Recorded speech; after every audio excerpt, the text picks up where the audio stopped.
So, you're learning English, right? You've probably spent countless hours on grammar rules and vocabulary lists. But what if I told you that's only half the battle? In this explainer, we're going beyond the textbook to tackle something absolutely crucial: the culture behind the words.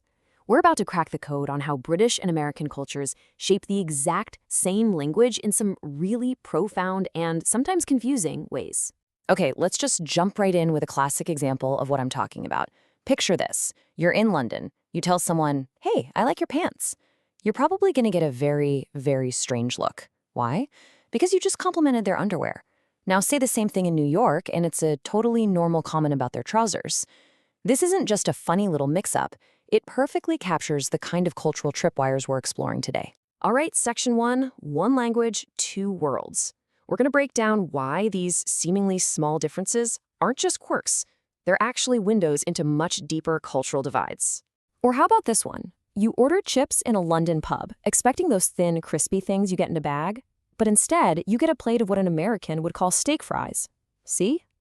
These aren't just vocabulary mistakes. They're moments where language and culture collide, revealing that the same word can point to two completely different realities. You know, a great way to think about this is that language is like the clothes a culture wears.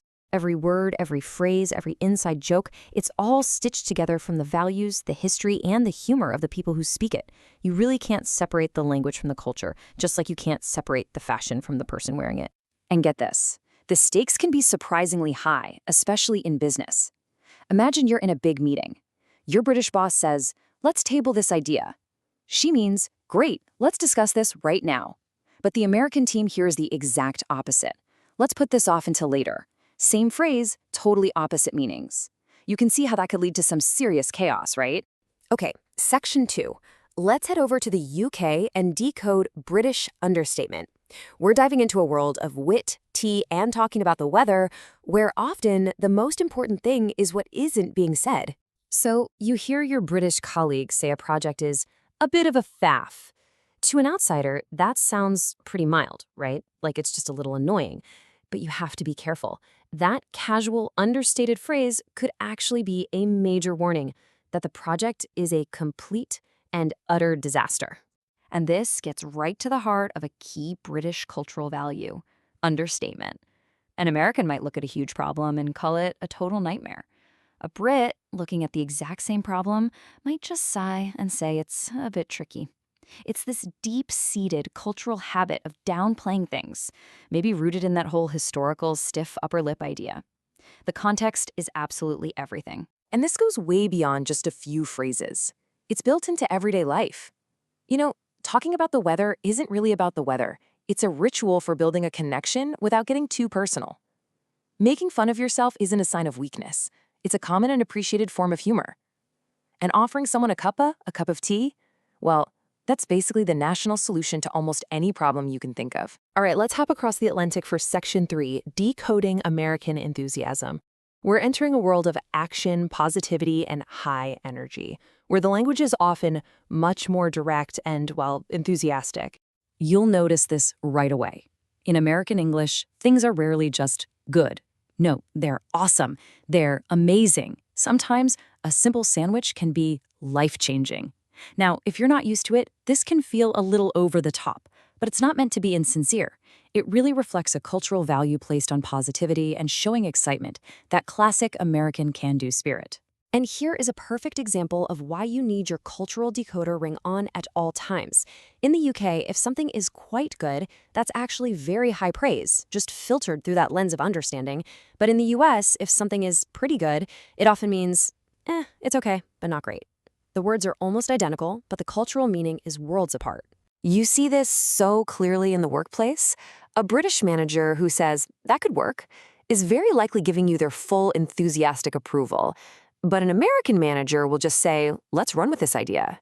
It's direct, it's clear, and it leaves no room for doubt. Misreading that subtle British approval could mean your brilliant idea never gets off the ground. So, knowing all this is great, but what can you actually do about it? How do you go from just knowing the rules to actually feeling the rhythm of the culture? Well, let's build your toolkit. It really comes down to 3 practical, powerful steps. You've got to watch authentic media, engage with real speakers, and, if you're able, travel. This is all about immersing yourself in the living, breathing language, not the fossilized version you sometimes find in textbooks. Watching real media is such a fantastic way to start. For example, just compare two cooking shows. The Great British Bake Off is all gentle encouragement, quiet support, and that classic British humor. Then you flip to MasterChef US, and it's high drama, intense competition, and big, bold personalities. The difference in tone alone is a masterclass in cultural values. Okay, our final section. This is the goal, to become a language resident and earn your cultural passport. The idea here isn't just to visit a language, it's to actually live inside it. And this really says it all, doesn't it? When you become a resident, you start to understand the unspoken rules. You get the inside jokes. You feel the natural rhythm of a conversation. And you can navigate it with confidence because you don't just know the words, you understand the world that created them. This is what being a resident really means. It means you can finally read the subtext. You learn that when your British friend says, that's an interesting point of view, what they might actually be thinking is, I believe you are completely and utterly wrong, but I'm just too polite to say so. Now that is a level of fluency that no vocabulary list can ever teach you. So, I want to leave you with this final thought. Every time you learn a new expression, every time you finally get a cultural nuance, you're doing so much more than just memorizing a new word. You are literally unlocking an entirely new way of seeing the world.